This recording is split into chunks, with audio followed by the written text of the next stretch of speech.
Hello friends, welcome to Raisi channel. இன்றைக்கி வீடியோவில் நம்ம என்ன பார்க்க போகிறோம்னா, சக்திவேல் சீரியலோட இன்றைக்கி ப்ரமோ பார்க்க போகிறோம். நம்ம சேனலுக்கார புதுசாக இருந்தீங்கன்னா மறக்காமல் சப்ஸ்கிரைப் பண்ணிக்கோங்க. இன்றைக்கி ப்ரமோ என்ன காமிச்சிருக்காங்கன்னா, தென்னரசு அவங்க அம்மா 2 பேர் சேர்ந்துட்டு தேனை அடித்து ஹாஸ்பிட்டல் போயிட்டாங்க. அதாவது சக்தி தான் கூப்பிட்டு போனாங்க. அங்கே என்ன நடக்குது அப்படின்னா, இது மாதிரி தேனுக்கு அபாசன் ஆகிடுச்சு போல் டாக்டர் சொல்லிட்டாங்க. ரொம்ப ஃபீல் பண்ணிட்டு 2 பேர் வராங்க. இது தெரியாமல் வேல் வந்து கூப்பிட்டு போகிறதுக்கு வந்திருக்காரு. இவர் வந்துட்டு வாங்க போகலாம் அப்படிங்கிற மாதிரி சொல்லிட்டு கூப்பிட்டுருக்காரு. அதுக்கு சக்தி என்ன சொல்கிறாங்கன்னா, நாங்கள் வாழ்க்கையை வெறுத்துட்டோம். எங்களுக்கு நடந்த மாதிரி, அதுவும் மட்டும் இல்லாமல் எங்கள் அக்காவுக்கு நடந்த மாதிரி வந்து யாருக்குமே நடக்கூடாது அப்படிங்கிற மாதிரி சொல்லிட்டு இவங்க சொல்லிட்டு இருக்காங்க. அதுக்கு வேலை என்ன சொல்கிறாருன்னா, எல்லாருக்குமே கவலை வரும், அதை வந்து ஆறுதலாக சொல்லணும், அதிகப்படுத்தக்கூடாது பிரச்சனை அப்படிங்கிற மாதிரி சொல்லிட்டு இவர் என்ன நடந்துச்சுன்னே தெரியாமல் அதுக்கேற்ற மாதிரி சொல்லிகிட்டு இருக்காரு. உடனே பார்த்தீங்கன்னா அம்மாவும் எங்கள் அண்ணனும் 2 பேரும் சீக்கிரம் கூப்பிட்டு வர சொன்னாங்க அப்படிங்கிற மாதிரி சொல்லிட்டு இவர் சொல்லிகிட்டு இருக்காரு, வாங்க போகலாம் அப்படின்ட்டு. அப்போ தான் தேனை யோசிக்கிறாங்க. அதாவது எனக்கு அம்பாசன் ஆனது வந்து இவருக்கு தெரியல போல், இவங்க 2 பேருமே வந்து சொல்லாமல் தான் இவங்க தம்பி அனுப்பியிருக்காங்க அப்படிங்கிற மாதிரி சொல்லிட்டு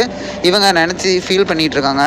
இவ்வளோ நடந்து இவ்வளோ கஷ்டத்தை அனுபவிச்சு இதுக்கு மேலேயும் நான் இருக்கணுமா அப்படிங்கிற மாதிரி சொல்லிட்டு இவங்க எங்கேயோ கிளம்பி போயிடுவாங்களான்னு தெரியல. வெயிட் பண்ணி பார்ப்போம் என்ன நடக்கும் அப்படின்ட்டு. இது போல் வீடியோனா மறக்காமல் சப்ஸ்கிரைப் பண்ணி ஃப்ரெண்ட்ஸ். Okay friends, thank you.